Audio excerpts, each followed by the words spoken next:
Mapagpalang umaga po mga kapatid ko sa Diyos Ama. Bago ang lahat, itaas po muna natin sa Ama ang gawain ito sa ngalan ng Diyos Ama, Diyos Anak, Diyos Espiritong Banal. Ama ko, Diyos na makapangyarihan sa lahat, kami po'y nagpupurit nagpapasalamat sa wala niyo pong sawang pangangalaga sa amin at pagmamahal. Ama, naway maghari po sa araw na ito ang pagpapala po na ipagkakaloob niyo po sa amin.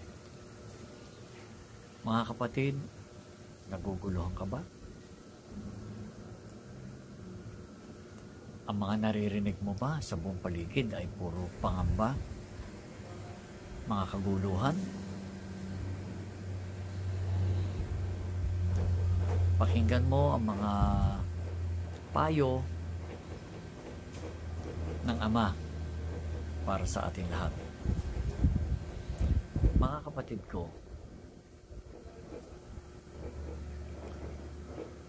kaya marami nangyayari hindi maganda sa ibabaw ng lupa dahil marami na rin tao ang naguguluhan, hindi malaman kung anong gagawin, hindi malaman kung anong gusto. Pero mga kapatid, isa lang po, isa lang. Magbalik loob tayong lahat sa Ama. Ang ating pagbabalik loob sa Ama ang siyang magbibigay ng katiwasayan at katotohanan sa ating buhay.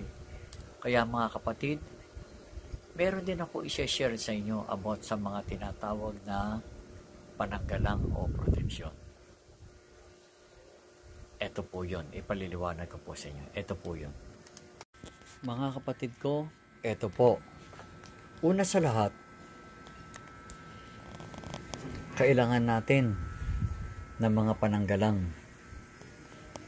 laban sa mga demonyo. Kaya mga kapatid, ito po ang isa sa pinakamabisa na gamit na tinatawag na Amitiel. Amitiel po. Ito pong gamit na ito ay galing po ang kapangyarihan nito sa kabanal-banalan, pangalan ng Ama na sa isang anghel sa pangalan ng Sator, si Amitiel po. Nagtataglay po ito na nagkakaloob ng kapayapaan, katotohanan, at pag-ibig. Sa lakas po ng kapangyarihan na ipinagkaloob po ng Ama, lahat po ng taong naguguluhan ay magkakaroon na po ng katiwasayan. Lahat na ng tao rin po naguguluhan sa kaisipan na puro kadiliman, magkakaroon na po ng katotohanan. Lahat naman po ng taong namumuthi, galit, suklam, ay magkakaroon po ng pag-ibig o pagmamahal sa lahat po ng taong gumagamit ito. Mga kapatid ko, napagkaloob po ng kalakasan at saka ipinagkaloob din po ng Ama ang 7 kalakasan na tinatawag na 7 Virtudes sa medalyong Amitiel. Ang 7 Virtudes po ay tumataglay po ng kabuuan ng Sator Coronados, 5 Vocales, Mahal na Inang Hari sa Usuyon, Infinito de Dios,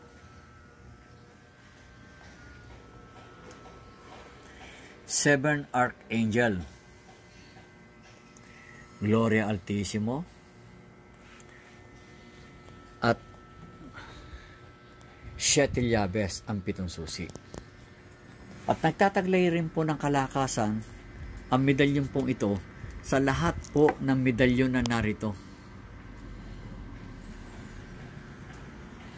Naikonsagra po lahat ng kalakasang ito para po sa kalakasan po ng medalyon Amitiel.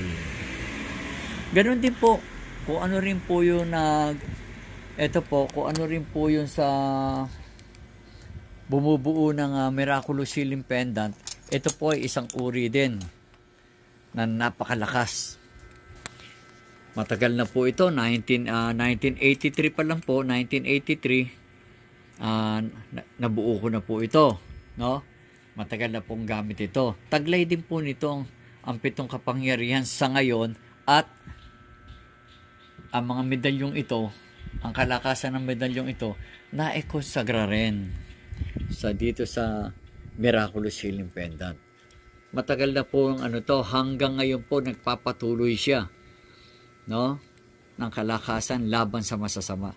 At saka kapag nagkaroon po kayo ng ganito, mga kapatid, ng Miraculous Healing Pendant, ito po ay may bato sa loob, kumakalog po ito. Pag kinalog nyo, kakalog po yan. Meron po siyang mahiwagang bato nasa loob po, ha? Ngayon po, ito po kasi, matagal na po kasi ang Miraculous Healing Pendant, nasa 1983 pa lang, nakagawa na po ako ito. Ito po yung latest natin, yung Amethyl. Wala po siyang bato, pero napakahiwaga po nung kahoy na nasa loob nito. Napakahiwaga po, no? Nagbibigay ito ng talagang maraming klaseng kalakasan, taglay. Kaya mga kapatid, lahat po ng tao sa buong mundo dapat po magkaroon ng ganyan, yung medalyong Amethyl. Lahat po. Kasi po, para ang buong mundo ay magkaroon na po ng kapayapaan at katotohanan. Kasi punong-puno na po ng kaguluhan dahil sa mga kasinungalingan ng tao. Magkaroon na po ng katotohanan at pagmamahalan. Pagpalain po kayong lahat. Lahat po, sikapin nyo magkaroon kayo ng medalyong Amethyl. I guarantee 100% magkakaroon po ng kaayusan ang inyong buhay. Ito po ang inyong lingkod, si Monsignor Father Jaime Vicente, na nagbibigay ng katotohanan sa kaalaman about spiritual. Mahal na mahal ko po kayong lahat. At naway pagpalain tayo ng kataas-taasang Ama, Diyos na makapangyarihan sa lahat, Diyos Anak na si Jesucristo ang ating Panginoon, Diyos Espiritong Banal. Amen, Amen, Amen.